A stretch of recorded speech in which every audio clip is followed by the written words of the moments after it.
Alright, so now that I've washed the city and the sweat off of me from today, it's time for a little chat and a little snack. I'm having a, what do you call these, like tangerine, like mandarin oranges? But I just wanted to capture my thoughts on film about something that I think about every time I come to Tokyo, and something that in particular surfaced this evening when I was on my way back. I just got home a couple of minutes ago from dinner, and on the train ride home there was this older man who decided he wanted to berate this woman who was riding on the train, and I guess she didn't move out of the way so that he could get off the train at his stop. And so when she did finally move, he kind of grabbed her by the arm, like not forcefully, but just like enough to say like, hey, like, I want you off the train for a second so that I can yell at you. And basically, yeah, he berated her in public. He was yelling and he was angry, and he was like, you know, why didn't you, get off so I could get off, And this guy, I don't know what country he was from, but he was a foreigner, and he kind of like stepped in, like in the middle, like in between them, to try and like cool the man off a little bit, to like settle down. And he was saying things like, cool off, man, like you're not thinking, just like leave her alone, that type of stuff. And I was actually really grateful that he stepped in, because Japanese people in general tend not to do that for each other or themselves. So I'm glad that he stepped in and kind of helped the woman as much as he could. The man that was yelling wasn't really having it. In fact, he was like, why are you trying to get in the middle of this? It doesn't concern you. And I think he was even more bothered by the fact that the guy was a foreigner.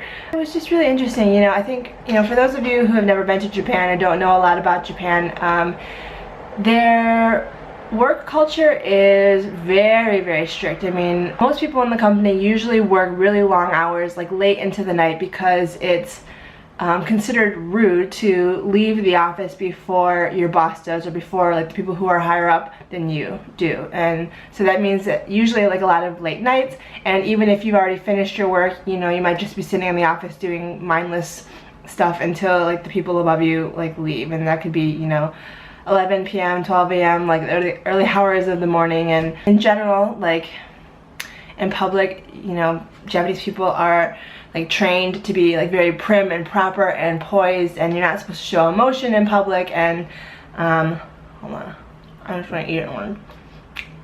When things like that happen, like if you get yelled at by someone, or when you keep your emotions bottled up like that, it's incredibly harmful to your physical body and your mental and like emotional intelligence, and it hurts the people around you as well. And I think because in Japan they're trained to bottle up their emotions and to just to be at service to others and not complain, and everybody else's like feelings and all that stuff comes before yours, like that type of thinking, I think is really destructive. And I think Tokyo is on the verge of an emotional and mental revolution, because Japan is technologically advanced, but mentally and emotionally I think they are light years behind, and they're definitely overdue for some kind of revolution in that area. And I don't know if it's going to be all at once, or if it's just going to be slowly, like one crack at a time.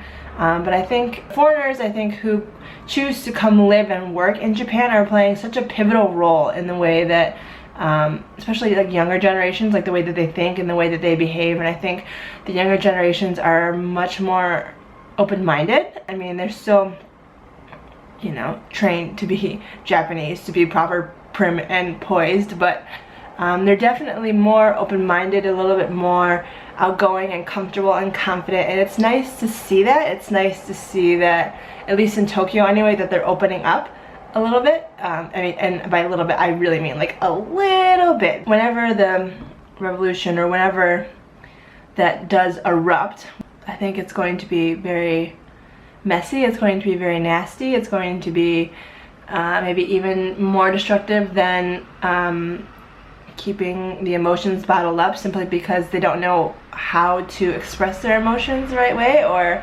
how to effectively express their emotions, or yeah, I don't know. But I think it'll be one of the best things that happens to Japan. I think Japan has so much to offer, and that they're kind of limited by this, limited by the way that they're trained, and their unwillingness for change, or you know, like their slow growth for change, I think prohibits them from doing a lot of things. And I don't know, maybe that's just, you know, the American in me talking, I don't know. Yeah, I'm sorry, my thoughts are kind of all over the place because my mind is running a million miles an hour, and just kind of feeling a little bit like frustrated on behalf of Tokyo, that I think there's just so much creativity and so much potential here, but they're not harnessing it to the best of their ability. So I wanted to get this out there so it wasn't just sitting in my head. So thanks for listening. I'm going to bed. See you when I see you. Bye bye.